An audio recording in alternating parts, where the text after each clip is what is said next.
Hello friends, Arvind HD official में आप सभी का स्वागत है। तो आज के इस वीडियो में हम लोग वैदिक सभ्यता के बारे में पढ़ेंगे। कल के वीडियो में हम लोग हड़प्पा सभ्यता के बारे में पढ़ा था। तो आज के इस वीडियो में हम वैदिक सभ्यता को डिटेल से कवर करेंगे। इस टॉपिक से जहाँ जहाँ से क्वेश्चन बन सकते हैं उसको हमने डिटेल से कवर करने की कोशिश करी है। तो चलिए वीडियो को शुरू करते हैं।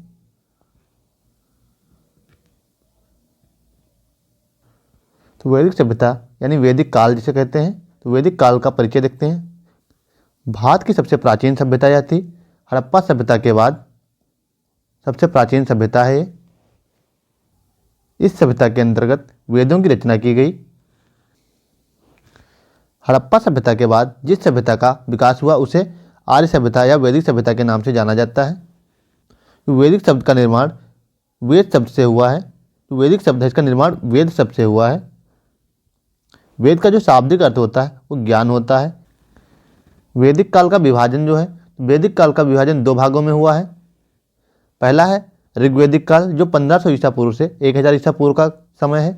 दूसरा है उत्तर वैदिक काल जिसका काल निर्धारण समय है 1000 ईसा पूर्व से 600 ईसा पूर्व।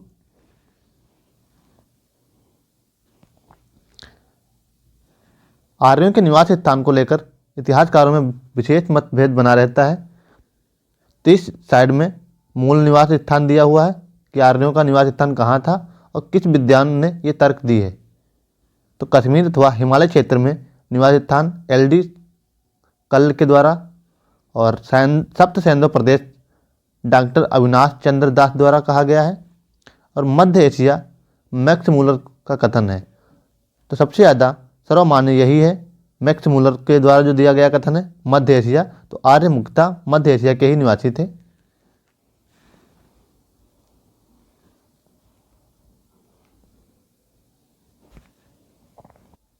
अब देख लेते हैं हम ऋग्वैदिक काल के बारे में जो 1500 ईसा पूर्व से 1000 ईसा पूर्व तक का समय रहा है। तो ऋग्वैदिक काल, इसके ऋग्वेद संहिता की रचना इसमें की गई है।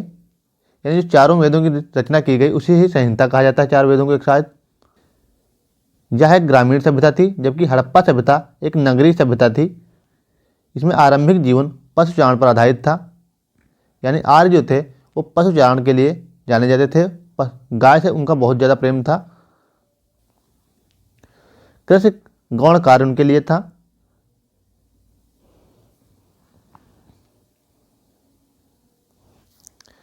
भौगोलिक विस्तार के बाद देखते हैं। तो आर्यों की जानकारी ऋग्वेद से प्राप्त होती है। ऋग्वेद में आर्यों के लिए सप्त सैंधव शब्द का उल्लेख किया गया है जिसका अर्थ होता है 7 नदियों का क्षेत्र। सप्त सैंधव का अर्थ है 7 नदियों का क्षेत्र। इनका जो भौगोलिक विस्तार था वो अफगानिस्तान, पंजाब तथा पश्चिमी उत्तर प्रदेश तक था।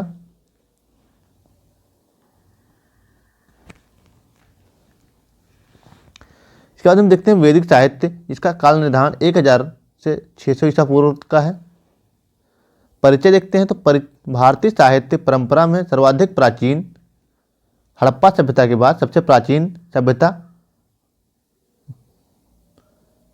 इसमें 4 वेदों का उल्लेख किया गया है।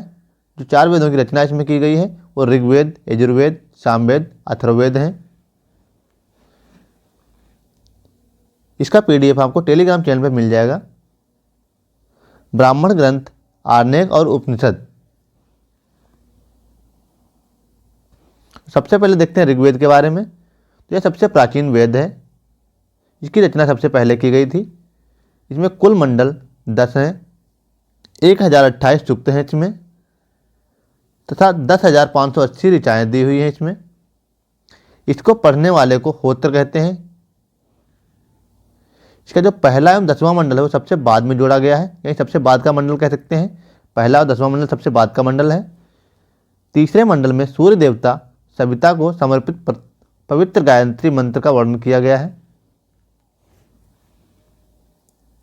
तो गायत्री मंत्र का जो वर्णन किया गया है वो तीसरे मंडल में किया गया है जो सूर्य देवता को समर्पित है। अगर 9वें मंडल की बात करें तो यह मंडल, इसमें सोम देवता का उल्लेख मिलता है 9वें मंडल में। 10वें मंडल में 4 वर्णों का उल्लेख है। तो वो 4 वर्ण हैं ब्राह्मण, क्षत्रिय, वैश्य और शूद्र। इन 4 वर्णों का उल्लेख है 10वें मंडल में। ब्राह्मण ग्रंथ इसके हैं, तो ब्राह्मण ग्रंथ इसके हैं ऐतरेय और कौशिकी, इसके 2 ब्राह्मण ग्रंथ हैं।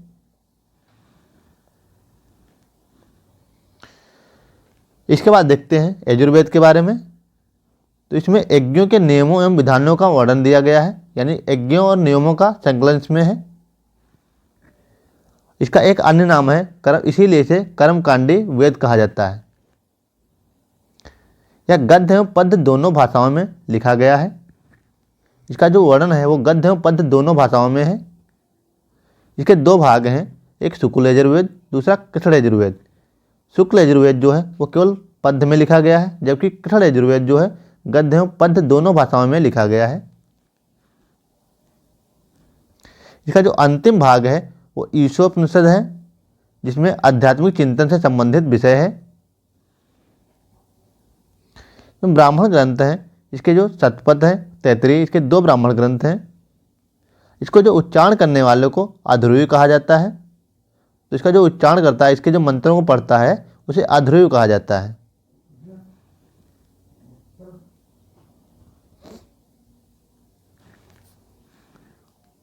इसके बाद हम देखते हैं सामवेद के बारे में। साम का अर्थ होता है गान। भारतीय संगीत में जो सारेगामा जो स्वरों का उल्लेख हुआ है वो इसी वेद से हुआ है।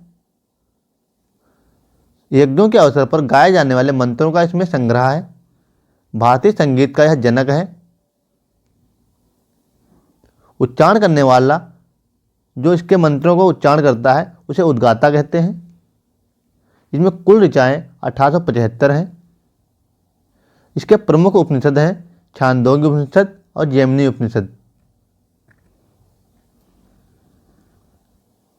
इसके बाद हम देखते हैं अथर्ववेद के बारे में।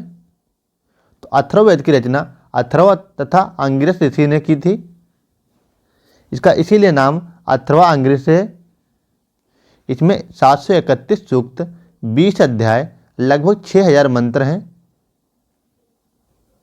इसमें सभा और समिति को प्रजापति की 2 पुत्रियां कहा गया है। सभा और समिति राजा को सलाह देने के लिए बनाई जाती थी, इसीलिए इसे प्रजापति की 2 पुत्रियां कहा गया है। इस वेद में जादू टोना, औषधि, रोग निवारण का वर्णन है। ब्राह्मण ग्रंथ इसके हैं गोपथ। इसका मात्र एक ही ब्राह्मण ग्रंथ है गोपथ।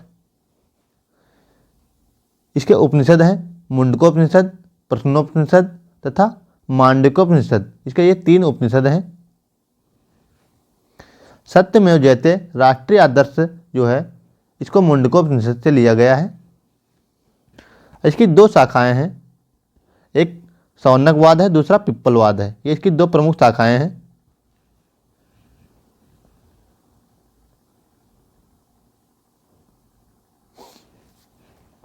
वेद त्रयी से कहा जाता है ऋग्वेद, सामवेद और यजुर्वेद को, तीनों को एक साथ अगर कहें तो इनको वेद त्रयी कहा जाता है। अगर चारों वेदों को एक साथ अगर देखें तो इनको संहिता कहा जाता है।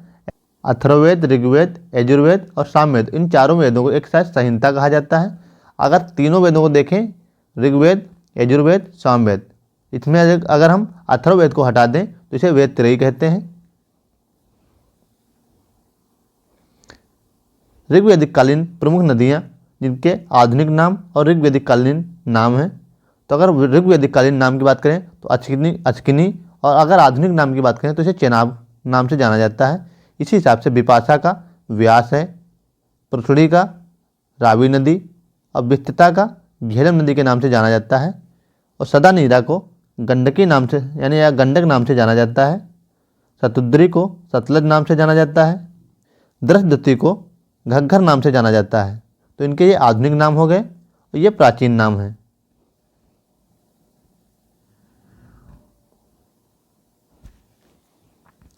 अगर पुराणों की बात करें तो पुराणों की संख्या 18 है, जिसके रचयिता लोमहर्ष और उनके पुत्र उग्रश्रवा द्वारा किया गया है।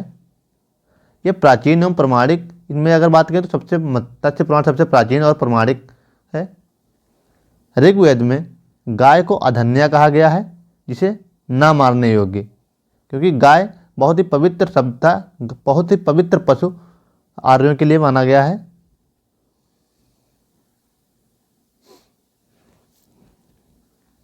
ऋग्वेद काल में गाय को मूल्यवान समझा गया है।